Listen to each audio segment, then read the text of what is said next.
Ya, shalom semua para pelayan-pelayan Tuhan di Gereja Betel Indonesia Kota Daud, khususnya para pelayan-pelayan penerima tamu. Ingatlah bahwa pelayan penerima tamu adalah wajah pertama gereja yang berinteraksi langsung dengan jemaat dan tamu yang datang. Untuk itu perlu kami akan melanjutkan pembekalan ini supaya lebih memperlengkapi kita untuk melayani Tuhan di dalam gereja kita. Pelayan penerima tamu tidak berhenti pada memberi senyum dan salam, tetapi juga membangun relasi, menjadi telinga yang peka kepada jemaat yang datang di gereja kita, serta menghadirkan suasana rohani yang menyentuh hati jemaat. Pelayan dituntut semakin matang, bukan hanya secara teknis, tetapi lebih lagi adalah secara rohani. Maka tujuan pembelajaran lanjutan ini adalah pertama, mengembangkan kerohanian penerima tamu agar pelayanan penerima tamu itu semakin dipimpin oleh Roh Kudus. Yang kedua, melatih kecerdasan emosional dalam menghadapi beragam karakter jemaat yang datang di gereja kita. Yang ketiga, menangani situasi khusus atau darurat dengan bijaksana.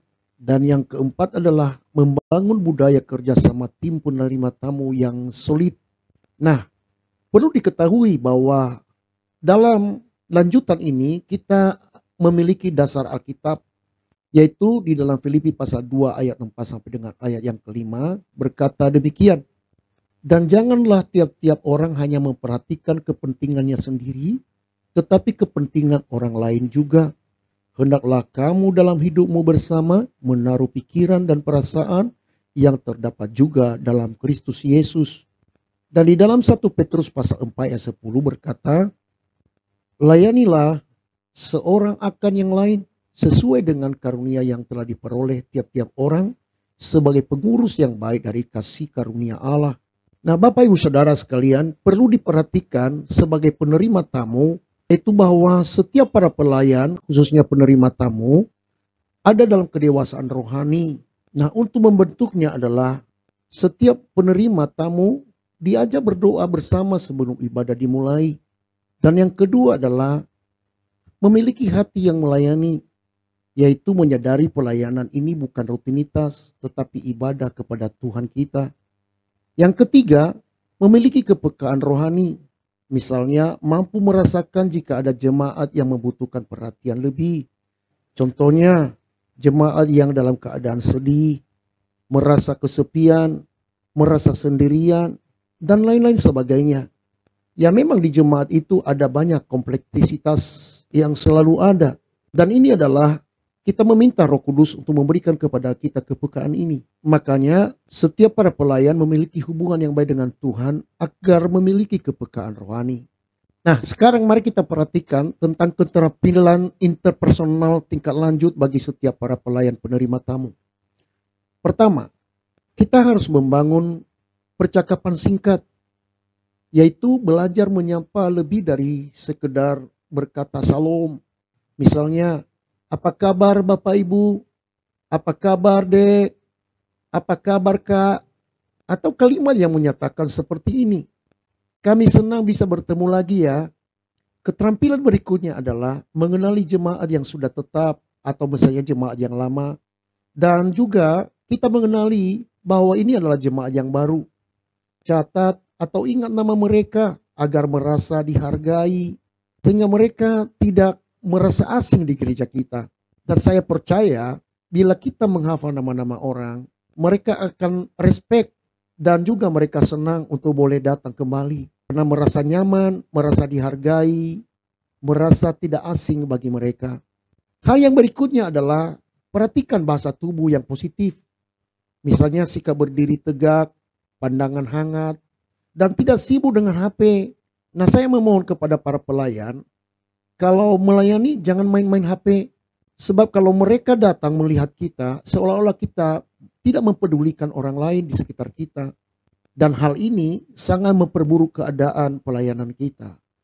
Berikutnya pembelajaran yang lain adalah bagaimana kita menangani situasi khusus. Misalnya, jemaat yang baru.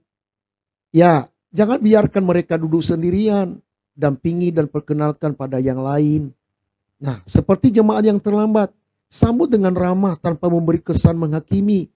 Kenapa kamu terlambat? Kenapa kamu begini begitu?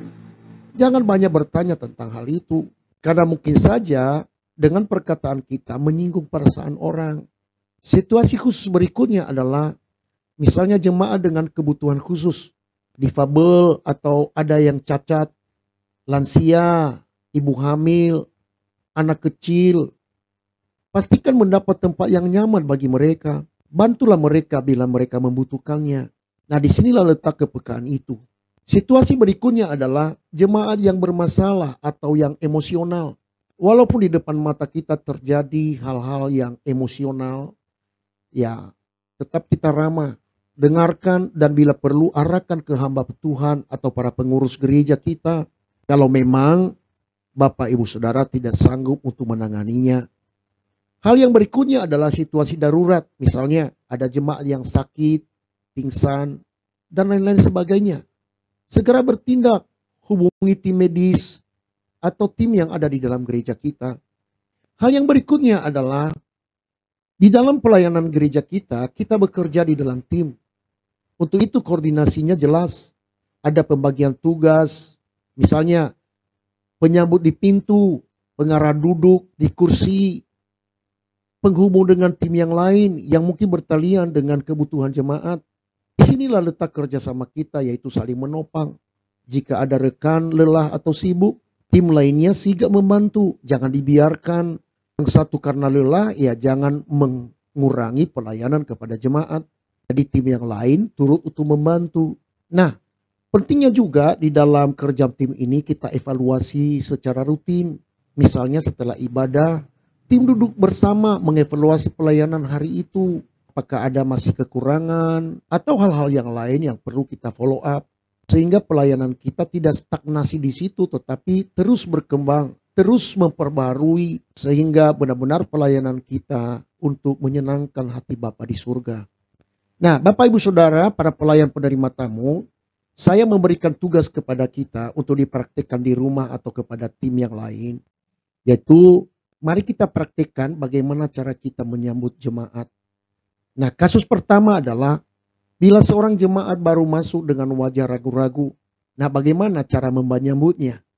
Nah, ini boleh ya didiskusikan. Kasus yang kedua adalah misalnya seorang ibu datang terlambat dengan 2 anak kecil yang rewel. Nah, bagaimana menanganinya? Studi kasus yang ketiga adalah misalnya seorang jemaat terlihat menangis saat masuk gereja. Nah, bagaimana tindakan Bapak Ibu Saudara? Boleh Bapak Ibu Saudara diskusikan kepada teman-teman yang lain. Mungkin sekarang ini Anda di rumah, nah boleh saling menelepon, diskusikan dan latih cara menjawab dengan penuh kasih dan bijaksana pertanyaan ini. Nah, ada hal yang penting untuk kita ajukan pertanyaan untuk mengevaluasi pelayanan kita. Pertama adalah, apakah jemaat merasa bukan hanya disambut tetapi dirangkul sebagai keluarga? Yang kedua, apakah tim penerima tamu semakin kompak dan dewasa rohani? Yang ketiga, apakah ada pertumbuhan jumlah jemaat atau tamu yang baru yang kembali beribadah di gereja kita? Nah, ini penting kita jawab, saudara. Supaya terus-menerus kita evaluasi apa yang menjadi kekurangan dan keunggulan di dalam pelayanan kita. Bapak Ibu Saudara yang kukasihi dalam Tuhan, pelayanan penerima tamu tingkat lanjut mengajak pelayan untuk menjadi wajah kasih Kristus yang hidup. Lebih dari sekedar keramahan, pelayanan ini adalah kesaksian yang nyata yang dapat membawa orang semakin dekat kepada Tuhan. Ingatlah bahwa pelayanan Bapak Ibu Saudara sangat berarti di dalam gereja kita.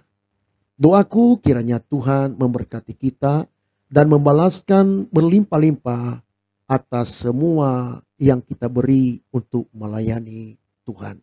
Shalom, Maranatha, blessing.